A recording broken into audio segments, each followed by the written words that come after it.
Vamos a otro tema. Según los datos publicados por el Banco Central, la tasa de interés promedio de los créditos hipotecarios llega a la cifra más alta desde 2009, alcanzando un 4,64%. Para conversar sobre este tema, este contexto, estamos junto a Francisco Castañeda, director de la Escuela de Negocios de la Universidad Mayor. Francisco, muchísimas gracias por acompañarnos. Muy buenos días. Buenos días, gracias a usted.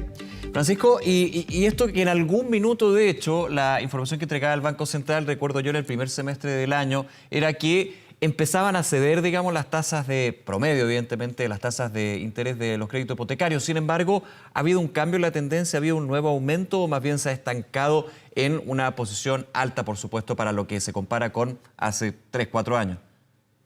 Sí, bueno, aquí hay varios factores que están incidiendo. Por ejemplo, el menor dinamismo del mercado de capitales, la menor liquidez producto de los retiros, ¿verdad? Lo cual fueron 50.000 millones de dólares menos en el mercado de capitales, lo cual, por ejemplo, a los bancos les impide financiarse en el largo plazo como lo hacían antes. ¿Ya? Recuerda que eso repercutió en la posibilidad de entregar crédito a largo plazo a las familias con ingresos medio bajos, ¿verdad? Porque efectivamente la restricción en términos de pie y la menor liquidez implicaba un costo financiero más alto. Como efecto importante, ¿verdad? Al mismo tiempo, nosotros, recuerda que a principios de año no se pensaba que la guerra con Ucrania estaba comenzando en febrero y no se pensaba la magnitud de lo que esto iba a llegar en términos de la inflación a nivel mundial, y eso también está incidiendo en la tasa de los créditos hipotecarios. Bien, como tú sabes, Nicolás, hay un componente de mayor inflación en el pago de los créditos hipotecarios, pero al mismo tiempo hay un componente de tasa real más alta, que es lo que tú te refieres el 2009. Estuve mirando los datos a propósito de la entrevista, era UF más 2, y hoy día estamos casi en UF más 4,7, y cuando uno incorpora los seguros, ¿verdad? Ya llega a UF más 5,5, 5,7 mensual, ¿ya? Y eso efectivamente está afectando, ¿verdad?, a la familia chilena de clase media baja, ¿verdad? Hay una serie de programas del gobierno para mitigar esto, pero el escenario en términos hipotecarios, llamarlo de alguna forma, bastante complejo. Sí, y se muestra durante todo el 2022, Francisco, un alza en las tasas de interés de los créditos hipotecarios. En promedio, evidentemente, ahí podemos entrar a revisar lo que puede ser el cotizar, obviamente, para cualquier instrumento financiero en este caso, pero principalmente en un contexto donde la demanda por créditos hipotecarios, era lógico, ha disminuido. Es decir, ha caído la demanda por créditos hipotecarios, pero igualmente sube la tasa. ¿Cómo se puede explicar eso? Sí, hay dos cosas que son interesantes. Ya los bancos, en esta situación de menor actividad, de menor creación de empleo, los bancos están más restrictivos en el crédito, están pidiendo más pie, claro, ¿verdad? Y están pidiendo más, de alguna manera, garantías, condiciones de pago. Disminuye la oferta de crédito, ¿verdad? Pero al mismo tiempo, la demanda, ¿verdad?, de crédito, bien como tú señalas, está cayendo porque efectivamente, por el lado del costo, el costo ha subido fuertemente. Solamente hay un dato que publican dos consultoras. Antes del estallido social de octubre del 2019, ahora, por ejemplo, los créditos en el fondo pasaron de UF más 2 a UF más 5, para hacerlo redondo. Pero ese UF más 2 consideraba 3 años atrás una inflación del 3%. Hoy día el UF más 5 considera una inflación entre 2 y 13%. O sea, el costo más que se ha triplicado de endeudarse para la gente que toma crédito hipotecario, y eso ha significado una caída en la demanda. Cuando uno hace la sensibilización de esto, implica más o menos, si la casa te cuesta 100 millones de pesos, por dar un rango, digamos, más o menos estás pagando más caro, por efecto, solamente por efecto de la tasa, alrededor de un 30, un 40% claro, más caro.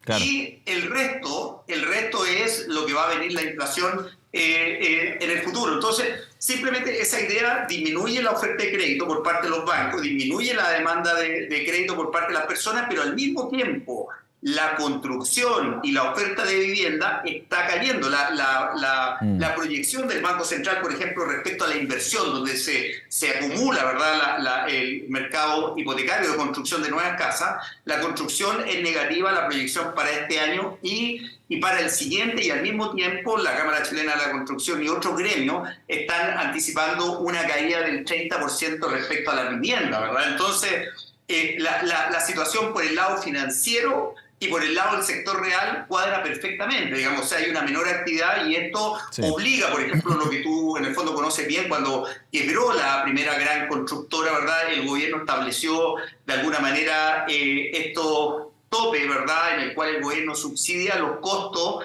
¿verdad?, del aumento de los insumos para las constructoras, ¿verdad? Lo mismo hizo el Servio, ¿verdad?, respecto a los mecanismos de reajuste automático para viviendas más sociales. Hay un tema además, como bien tú sabes, de mayores costos en los insumos para la construcción, eso se está reflejando en mayores precios y eso también hace caer la demanda. O sea, es una tormenta perfecta. Mira, y de hecho te sumo otro elemento en términos del encarecimiento, porque ya si finalmente uno obtiene el crédito, le aprueban el crédito, cuando ve el dividendo tiene que ver que la UEF sube y de hecho va a cerrar este año en 35.000 pesos. O sea, ese es otro elemento que va generando este enfriamiento, ¿no?, que era una palabra tan recurrente pensando en el año pasado cuando se hablaba de sobrecalentamiento y que tiene que ver mucho con lo que ha sido la política monetaria, por ejemplo, a llegar la tasa de política monetaria, que es la referencia de estos temas que estamos comentando, un 11,25%.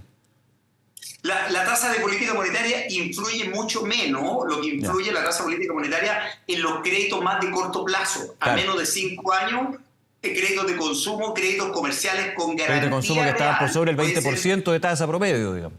Exactamente. Entonces, la tasa de política monetaria, yo estoy convencido que la inflación va a ir cediendo, ¿ya? Pero aún creo que las proyecciones, por ejemplo, para el año 2023, ¿verdad? A fines del 2023 son un poco optimistas, ¿verdad? Que van a llegar al 5,1%. Hay que recordar que en el IPOM, 2 semanas atrás, el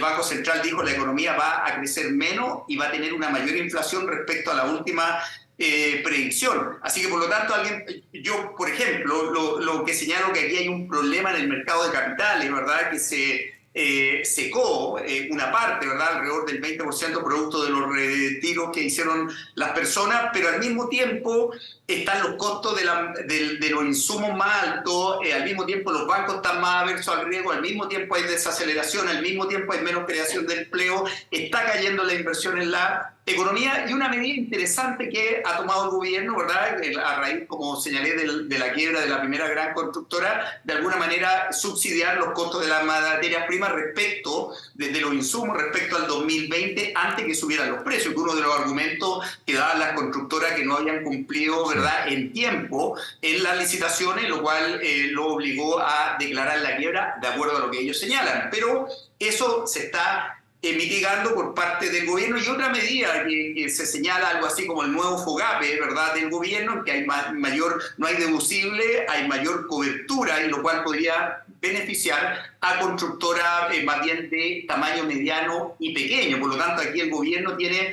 una función muy importante, porque todos sabemos que la construcción es importante, pero es importante porque tiene muchas ramificaciones y encadenamiento hacia otros sectores de la economía, intensidad en empleo, ¿verdad? Y ahí la función del gobierno es muy importante, está dando señales correctas, pero yo creo que tiene que ser más agresivo, porque la desaceleración de la economía va a ser mayor a lo previsto, sin entrar en una gran recesión, ¿verdad? Los datos están indicando eso, el empleo se está ralentizando fuertemente, pero al mismo tiempo la inflación va a ceder, pero no va a bajar a los niveles históricos del 3%. Ya hay una gran discusión respecto a si va a bajar al 3%. Yo creo que esa es un deseo de las autoridades, pero la situación fragmentada internacionalmente desde el punto de vista geopolítico indica que no vamos a tener una inflación del 3% en muchos años.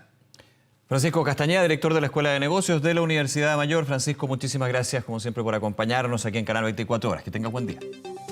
Gracias, Nicolás. Un abrazo, chao, gracias.